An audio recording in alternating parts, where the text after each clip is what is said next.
Howdy, folks. Hello and welcome to the mykeadelic channel. Mike, aka mykeadelic, here with another exciting video. Today we're going to be talking about all the films I watched in January and February. Totally didn't do what I watched in January or what I watched in February, but now that it's March 1st, I'm going to take a little stroll down memory lane and rip through all the films that I've seen recently, give you a little flavor of what I liked the most, maybe give you a top 5 if it's standing out to me. I'm gonna try to keep this brief, but it might end up being long because I watched a lot of films in the last 2 months. So we're gonna get right into it. We're gonna start with January, and starting with January 2nd. This may be a little overlap because maybe this was like midnight or late at night, so I ended up watching them kind of counting. I guess January 1st, still January. Okay, let's hit it. January, we're starting off with Noah Baumbach's White Noise. Got a whole review on that one. I enjoyed it. Then See How They Run. It was fun, but not as fun. 3 stars. Last of Sheila, 4.5 stars. That was a slapper, 1973. I heard about that from a Ryan Johnson interview talking about Glass Onion. Great film. Megan gave that 3 stars. Child's Play 2019 is better. Yeah, I'll talk about that later. Watched both the Terrifiers. I gave the second one 4 stars, the first one 3 stars. Crazy, gory, wild movies. I watched Houseu, Japanese horror movie, gave that 5 stars from 1977. Insane. Check that out if you like crazy, weird stuff. I watched Human Traffic, gave that 4.5 stars. Like a British coming of age, kind of like UK rave era story from 1999. Fun, really well executed, kind of Clerks meets Trainspotting kind of vibe, I guess. The Menu, gave that 4.5 stars. I enjoyed it. A little satire action. That one I think a lot of people have talked about. Watched The Banshees of Inisherin, an Oscar nom. 4.5 stars for those Irish boys. Very sad, very good film. Great performances all across the board. I watched Pauly Shore is Dead. Gave that 1.5 stars. Sorry, Pauly. A lot of poorly aged comedy. I thought it was going to be like a Dante's Inferno thing, but it was not that at all. So that's on me for expectations and not looking it up. I knew what it was. I already looked it up and I was like, okay, this is different, but yeah. Sorry for expecting things. Then I watched two films called The 27 Club. One of them I gave 2.5 stars. That one's from 2008. It's like a road trip movie. That one was not bad. Had kind of like Wild Strawberries vibes. The other one was like this like B horror movie, and it was just not good. That one I gave 1.5 stars. And then 27 Gone Too Soon, the documentary, was trash. I gave that a 0.5 star. Death on the Nile, I gave that 4.5 stars. That was another Ryan Johnson whodunit wreck. That one slaps. The Apartment, I gave 5 stars. Billy Wilder, never saw that one. It's got Jack Lemmon, Shirley MacLaine. Amazing. I watched The Fabelmans after that. I gave that 4 stars. That was fine. Steven Spielberg knows how to make a great movie. It's not breaking the mold, but I really love that. I don't know if this is spoilers if you think cameos are spoilers, but there's a cameo from David Lynch in the end, and it's like, you want to meet the greatest director of all time? And I was like, my boy. Yeah.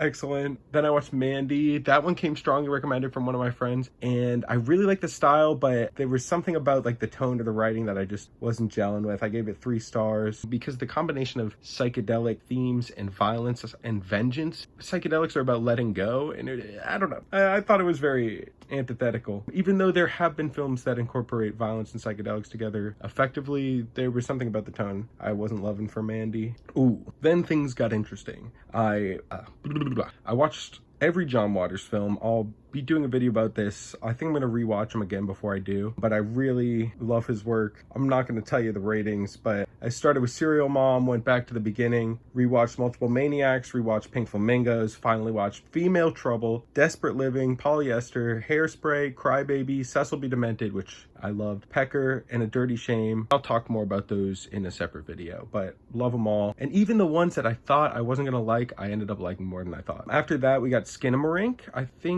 didn't end up doing a review video on this. I think I'm going to end up doing something kind of talking about experimental cinema, but I gave that 4 stars. I really enjoyed it. It was like an experience. It's very like meditative and interesting and unique, and I really appreciated the response. It really made me optimistic for the future of experimental cinema and people's media literacy.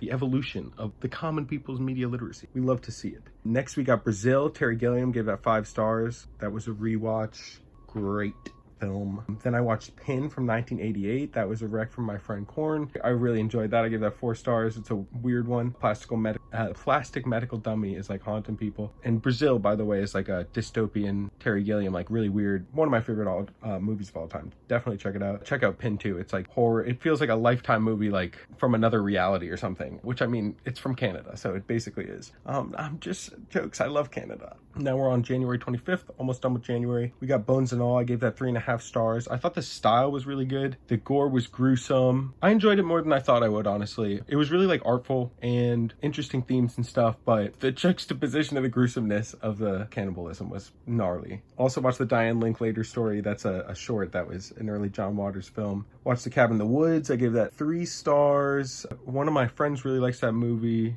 my dear pal Jegs, and I wanted to really like it. There were certain things I liked, but I think if I watched it when I was younger, I would have loved it. But by the time I watched it, I was like, it's a bit tried, isn't it? It's a bit tried. It's aged a bit like milk, hasn't it? And the stoner character was not my vibe, bro.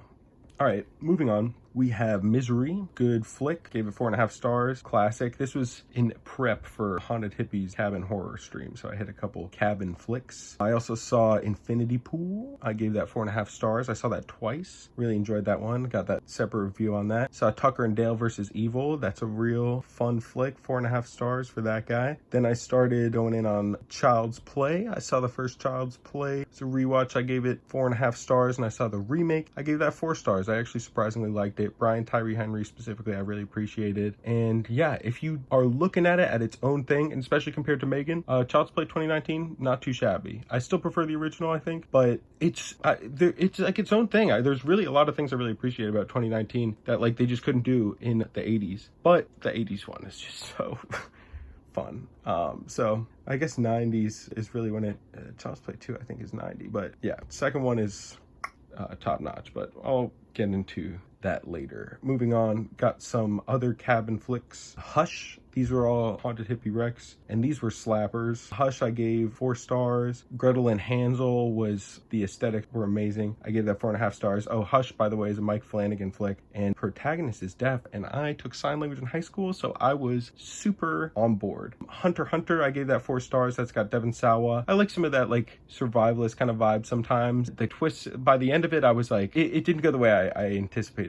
Moving on, What Keeps You Alive 2018, another cabin flick. It's got this couple and things are not as they seem between the two of them, and it's good. It's a good flick. Then I watched Strange Days with Ray/Ralph Fiennes. It's a Catherine Bigelow movie from 1995 that was a rec from my friend Korn, and I really appreciated that. Specifically like the wardrobe and the PD in that production design was amazing. It's got such a nasty 90s look, and it has this kind of 60s influence. Obviously it's called Strange Days, but there was like some leather pants, a little bit of like Doors vibes. I was into it. Then I watched After Sun, gave that 5 stars. Love that movie. I think that might be like the best directed movie. I was really surprised that it didn't get nominated for best director for the Oscars. I really love Everything Everywhere All at Once. I'd like that to like sweep everything, but After Sun, it's like my left brain and my right brain. Everything Everywhere All at Once obviously has a lot of right brain creativity, but it's kind of left brain in that it's kind of like mathematically executing all these perfect movies and whatnot, but still hitting the emotional thing. So it's still a balance, but it's on the left side, where After Sun to me is like more on that artistic right brain side, and it's still perfectly structured and all this left brain stuff, but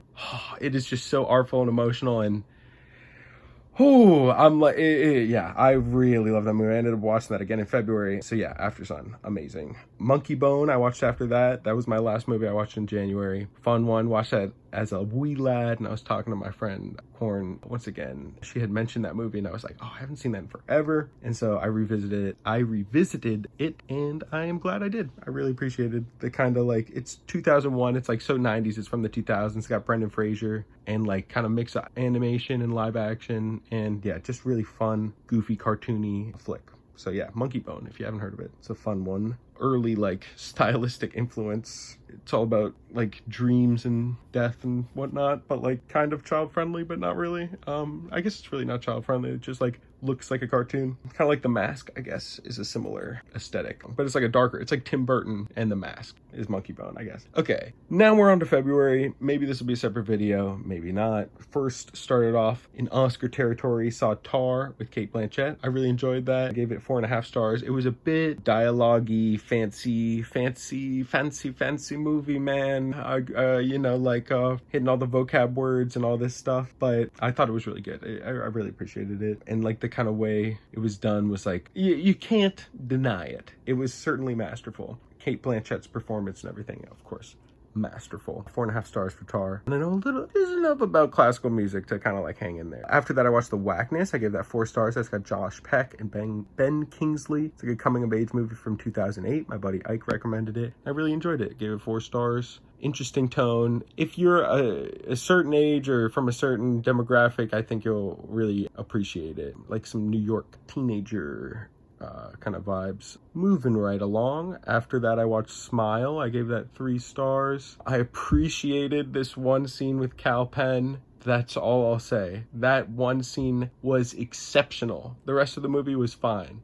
But that one scene. And I like Sosie Bacon too, so good for her. After that, I watched The Cell, Tarsum Singh. It's got J-Lo, Vince Vaughn, Vincent D'Onofrio. I gave that 4.5 stars. Love that movie. I mean, it's a bit basic in certain capacities, but the production design and artistic references and stuff like that, amazing. Then I watched Lost Highway, gave that 5 stars. That's a rewatch as well. David Lynch, 1997. It's got Patricia Arquette, Bill Pullman, Balthazar Getty. Amazing movie, love it. Dark, identity crisis vibes. Psychological dream state. We're here for it. Videotapes. Creepy movie, but yeah, really good one. Triangle of Sadness, I watched after that. I gave that 4 stars. Really good, but I get motion sick, so it was literally difficult for me to watch like the middle half of it. I like had to actually look away or I would have vomited. But I appreciate the satire and the way it was done and Woody Harrelson, all that. Then I watched Top Gun Maverick. That was not really for me. I'm not a war guy and I wasn't loving looking at the boys either. So those are the 2 reviews. It's either, you know, vroom vroom the jet's cool or, oh, those boys are looking good. And for me, I was like, unnamed enemy, rah rah war. Me no likey. Peace on earth, please. Sorry, Tom Cruise. But of course, very well executed, nice 80s vibes and callbacks and references to the original, but too warmongery for my taste. I gave it 3 stars. 3 stars positive for perfect execution, and the negative is the ethical disgust with what it has to say. After that, I watched My Son, What Have Ye Done? This is a movie with Michael Shannon. It's a Werner Herzog movie. Werner Herzog, it's got Chloe Sevigny. Who's that lady that's in David Lynch stuff? This is another Wreck from Corn. Gave that 5 stars. I absolutely love that. Super weird, interesting, true crime story. And the way it was done, I just absolutely love. Definitely check out My Son, What Have Ye Done? From 2009. Werner Herzog movie. After that, I watched Belle du Jour. Amazing movie. This is a Louis Buñuel movie from 1967. Absolutely amazing exploration of like dreams and the subconscious and desire. Amazing. Check it out. Belle du Jour. Watch it. Female lead, 1967. Progressive. Check it out. It's amazing. Then I watched 1975's Mirror. Not the band 1975. It's a movie from Tarkovsky from 1975. And that one I gave 5 stars too. That was fantastic. Check it out. Super artful, slow, poetic. Absolutely amazing. Literally like poetic. Then I watched Being There from 1979. This has Peter Sellers. This I heard of from Bobby Lee, the comedian. He was talking about it. Great movie. It's like a Zen character study, almost like a comedy. It's like a Zen comedy, essentially. It's got Peter Sellers. It's from Hal Ashby, who did Harold and Maude. So he knows what's up. Then I watched Buffet Freud. This was another Wreck from Corn. It's like some French dudes committing crimes. It's like this absurd movie with Gerard Depardieu from 1979. Buffet Freud. Check it out. I really enjoyed that. The tone is just it. Yeah, there's some movies that it's like, I describe it kind of like this. If I had a bar, like a cool bar where people hang out and you have movies on the TV with the sound off, that's one of those movies you pop on. It's just great. You know, you're watching it and reading the subtitles and you're like, I love this. This is me. Just not literally like the actions, but just the tone is just Amazing. After that, I watched Knock at the Cabin, saw that in theaters, gave that 3 stars. I read on Wikipedia the ending to the book, and I think the book ending is more interesting than what M. Night chose to do with it, but it was well done, and Dave Bautista crushed it, as did Ron Weasley. Sorry, Rupert Grint. We love you, Rupert. With his accent from Medford. A little Billy Burr vibes. Then after that, I watched After Sun again. 5 stars still. Love it. After that, I watched Blackula. 3.5 stars. 1972. That one is surprisingly good. And I think it's free on Netflix. I'm not sure. Or on YouTube. Love it. Maybe it's on Shudder. I don't know. Then I watched All Quiet on the Western Front. That one I gave 4.5 stars. Again, not a war movie guy. This I loved. I loved the tone. I loved the way they showed humanity and the complexities of how different characters interact with each other, and I really did not think I was going to like it. I thought I was going to be like, oh, whatever, it's another war movie. Why do you need to make another war movie? The gore was crazy. The tone, it was so artistically done and like emotionally on point. I loved it. I was really surprised. 4.5 stars. All Quiet on the Western Front. Then, in preparation for Scream 6, I went on a Scream freaking bender. I rewatched the original Scream from 1996. 5 stars, amazing film. We love it. I think I'm going to talk about all the Scream movies maybe when Scream 6 comes out or right before it comes out or something. Maybe I'll watch them again. We'll see. 5 stars to the first one. 4.5 to Scream 2. I really still enjoyed it. Then I watched, oh yeah, I was going chronologically and mixing it with Child's Play. So I had already seen, oh, where's Child's Play 2? I don't see Child's Play 2 in here, but I did watch Child's Play 2 at some point. And then I watched Bride of Chucky, and Child's Play 3. So I started watching Child's Play and Scream chronologically, simultaneously. And so I was rewatching some of them that I had seen on cable or had seen when I was younger. Scream I have seen. Scream 2 I hadn't seen. I think I had only seen the first Scream and the first Child's Play and like bits of like Bride and stuff. But yeah, so I finally sat down and gave a proper viewing to the whole Scream series and the whole Child's Play series. And Scream slaps from start to finish. 4 and 5 even, some people don't like them as much. I appreciate them. I feel like they waited long enough that the industry was different enough that there was still like something to say. I'm looking forward to the 6th one. And I watched the series too, and it was like kind of CWE, but the 3rd season of the show, I actually really appreciated. And a lot of people apparently don't love it, but I thought it was awesome. Beth was amazing, and Keke Palmer was fantastic. And the last little moment, I really appreciated without spoiling anything. All the Scream movies, all the Chucky movies, great, except for once Chucky gets to Curse of Chucky, it was like they're trying to be serious. It was not the vibe. There was like barely any Chucky. Cult of Chucky had some great moments by the end that I really started to appreciate, and then I was like, okay. After that, I watched My Own Private Idaho. This is a great movie. Gus Van Sant's got River Phoenix and Keanu Reeves, narcoleptic, like hustlers, or I guess River Phoenix is narcoleptic, but they're like hustlers. The way the story's told and the character stuff and everything is just really amazing. Really great flick. My Own Private Idaho. Check it out. And it's like got some Shakespeare stuff and tableaus. It just super amazing. After that, I watched Deathbed, The Bed That Eats. Gave that 3.5 stars. That's from 1977. Watched Tub from 2010. Is that a short? I gave that 3.5 stars. That might be a short. And then I watched Plan 9 from Outer Space, and Tub was one of those ones that it's about a guy who gets a bathtub pregnant. I didn't know if it really existed, but it does. I thought that was like a joke from when I was a kid or something. Anyways, you see, I watched Plan 9 from Outer Space. I couldn't give that a rating. It's so bad yet amazing that I couldn't give it a rating. That's another one. If I had a bar, that's just on in the rotation, on the TV, in the background. It's Vibe City. Then I watched Ready or Not. I gave that a good 5 stars. I was like a little back and forth. I almost gave it 4.5 stars. I was like, it was like very like kind of blockbustery in a way, but it was like, I've heard some people say it's like they were like anticipating a reception or like trying to go for like some Halloween costume things, but I don't know. I really liked the way I thought I knew what was going on, and then with the twists and turns and things, and yeah, it was a good fun one. And these are the dudes who did Scream, so I was like, okay, I think the kind of handle, it's like self-aware, the level of self-awareness. One of the reasons I had not watched this for so long, it's very similar to one of my absolute favorite shows, Brand New Cherry Flavor, is when I used to live in LA and I drive around, you see advertisements for bunch of shows and stuff. Ready or Not, I remember seeing a bunch, and I'm like, Ready or Not, like hide and seek, like what? Brand New Cherry Flavor. I was like, what? Who cares? And because of the name, I never checked it out. Finally checked out Brand New Cherry Flavor. fucking love that show. Rosa Salazar is amazing. One of my favorite shows on Netflix, hands down, but maybe just in general. Great miniseries. I really liked it, like dark LA, spooky stuff. And then finally got around to Ready or Not, and Samara Weaving's performance single-handedly is worth like 4 stars at least, because she really goes feral. And so, yeah, that movie really blew me away. Ready or Not, good one. And that's Hana Hippie Wreck too. So I was like, if Kylie likes it, it's gotta be good. And then I was like, am I just liking it because I heard it's good? And then I was like, no, this is fucking slapping. After that, I watched The Outwaters. There was an interview with the director and Kyle Edward Ball, who did Skinamarink. So I was like, oh, he's gotta be cool. And the concept, I'm like, oh, this sounds like almost like something I would like to do or something. Like, it's like, I kind of like resonated with the concept, but the execution and stuff, I was like, edit. We need an editor. Obviously, Skinamarink was like, I know people are saying that about that, but The Outwaters, I feel like just needs to be edited because it doesn't have that same meditative quality of Skinamarink. After that, I watched Puss in Boots.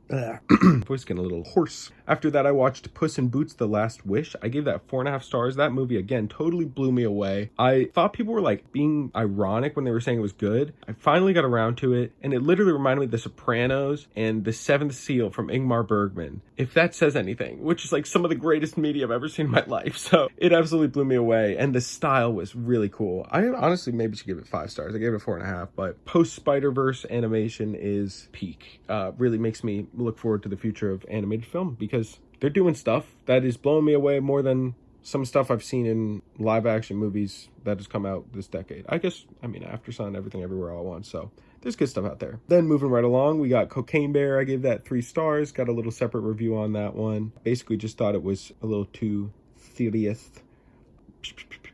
If it was just a little more goofy fun, like a movie called Cocaine Bear should be, not like an asylum movie, but like, you know, a little goofier, it would have been super fun. But that ambulance scene. Moving on, Ant-Man and the Wasp: Quantumania, kind of like half watched that one, gave it a 2 stars. It was not for me. I did appreciate Paul Rudd and like the cast. Paul Rudd, Evangeline Lilly, Jonathan Majors, Catherine Newton was great too, Michelle Pfeiffer, Michael Douglas, Bill Murray. It's like, even Corey Stoll. These are amazing performers, but give them something good, you know? I can't help but long for a universe. I kind of said this in my Letterboxd review, but once upon a time, Edgar Wright was working on Ant-Man, and that's when Paul Rudd was signed on. And boy, oh boy, if it was Edgar Wright and Paul Rudd, Edgar Wright left because of creative differences, which means Marvel didn't let him make an amazing movie because they wanted to compromise it to connect it to the other films. That's how we decode here on the mykeadelic channel. And so I can't help but think if Marvel had loosened the reins, like, they should have just let Edgar Wright do whatever with Paul Rudd, and it would have been sensational. The same way there was Taika Waititi did Thor Ragnarok, and then the next one, Love and Thunder, was like not great. It's like Edgar Wright could have handled Ant-Man and stepping up to the next thing. But whatever, we got Last Night in Soho and Baby Driver, so I'm not complaining. Moving right along, we got Spellbound from Alfred Hitchcock. Great flick, gave it 4.5 stars. Got that Salvador Dali dream sequence. I think it was one of the first films to use psychological consultant and actually base character and stuff on psychology, which was like new at the time. But obviously it's handled like, oh, this magical thing called psychology that'll cure all your life's problems, and very Freudian and stuff. But still, storytelling wise, it was very cool and fun, and I love that kind of balance of art and science, and obviously the Dali collab, and it's got Gregory Peck and Ingrid Bergman, and they are electric. Check it out. Last 2 movies of February, I already talked about this in a separate little video. Somebody I used to know, I gave that 3.5 stars, but I really appreciated certain aspects of the writing, Alison Brie's performance, Danny Pudi, their chemistry. I mean, they're just amazing. The rest of it I thought was pretty good, nice and subversive. Dave Franco did a bang up, solid job. Nothing super thumbprinty, like specific, like, oh, he's the signature Dave Franco move, but it was fun. More thoughts in that longer one, or maybe I just said the same thing. I really didn't talk that much about it either. Over there. But anyways, I'm getting delusional, so I'm gonna wrap it up by just saying the last movie I watched in February was We Have a Ghost. We started out with a bang and ended with a whimper. It was fine, and by fine I mean not great. I like that they mentioned Terry Kath. I like that the lead kid, I said the lead kid in that whole review. I gotta say his name, I'm sorry, because I want to actually respect him as an artist. Kevin Jahi Daalo Winston. Jahi. killed it. I loved his performance as Kevin Presley. Everyone else, Anthony Mackie, David Harbour, Tig Notaro, they were fine. I was on Haunted Hippie's Patreon. There was a little comment thread, and kind of came to the conclusion that like some more slapstick kind of stuff, it was like a bit too serious, a bit too long. It felt like cartoonish, and yet almost like Cocaine Bear, it didn't fully commit to that goofy tone. And if it just went full goofy and was like slapstick, names like Matthew Lillard may have been thrown around, you know, someone who can really do that physical kind of comedy. If it was like physical and funny and wild and a bit more like a living cartoon, it actually could have been really fun and memorable and rewatchable. But as is, I did not really like We Have a Ghost. Some people really liked it. So if you have a basic ass stupid film taste, then you might like it. But if you've I'm saying that with ironic love. By basic ass stupid film taste, what I mean is you haven't ruined yourself by watching too many movies. If you've ruined yourself by watching too many movies, this will not be entertaining to you. But if you just want to watch a little ha ha hee hee shut your brain off, then maybe it's gonna float your boat. No condescension intended. That's all I gotta say. Watched a lot of movies. I think I counted them and it was like in the 40s or something. I'll put a number up on the screen. I don't want to do it right now. I think I might chop this into 2 videos. Maybe I'll just do one and it'll be like 40 minutes or something. That's all I gotta say. Top flicks? Ooh, it's hard to say. I have to say standouts: Scream franchise, All Quiet on the Western Front, After Sun, Belle de Jour, My Son, What Have You Done, Lost Highway in the Cell, but those are rewatches. As is Scream, but whatever. Strange Days was great. Monkey Bone, but that's a rewatch. Gretel and Hansel, What Keeps You Alive. Hush, Infinity Pool, Tucker and Dale versus Evil, Pin, Brazil, John Waters stuff. Specifically, I really like Multiple Maniacs personally. Serial Moms, a bit more accessible. Hairspray, Crybaby. Cecil B. Demented is probably my favorite though. Apartment is exceptional. Death on the Nile, amazing. Banshees of Inisherin, The Menu, Human Traffic, Hausu, Terrifier movies, Last of Sheila, and White Noise. But then again, I'm just basically relisting everything. I'm not gonna rank anything or whatever. Who's got the time for that? Not old Mike. I'm too afraid to offend at this particular juncture. Now that my foot has decided to make an appearance because I've hit straight up a delusional break or something. Look at that dirt on the bottom. That's gross. We're gonna get that out of there. That's all, folks, as the pig said. I've been Mike, aka mykeadelic. You've been watching the mykeadelic channel. Please like, comment, and subscribe, and let me know if you've seen any of these movies. If you got any recs for me, you just want to say what's up. How you doing, Mike? I like it. Oh, sorry, I'm getting really weird right now. Thanks for watching the mykeadelic channel. I've been Mike, aka mykeadelic. Please like, share, comment, subscribe. Let me know you like these movies. Got plenty of other stuff on the channel, music videos, movie reviews, cool stuff. That's all I got to say about that. Take it easy. Peace out. More stuff coming soon. New tunes, reviews, John Waters video. Oh, I think I'm gonna do a video on comfortable fashion in film, namely The Big Lebowski's got some good ones. Scream's got some great ones. But yeah, I think we're going to talk about comfy clothes, because I've seen some other channels talk about fashion and stuff like that, and I'm like, I think that would be a fun video. So I'll probably do that soon. But don't hold me to it, because I might not. That's all I got to say. I'm going to sign off because I got to get working in about 32 minutes. Thanks for watching. I've been Mike. And yeah, peace out. Take it easy. Have a great week. Thanks for watching. Bye.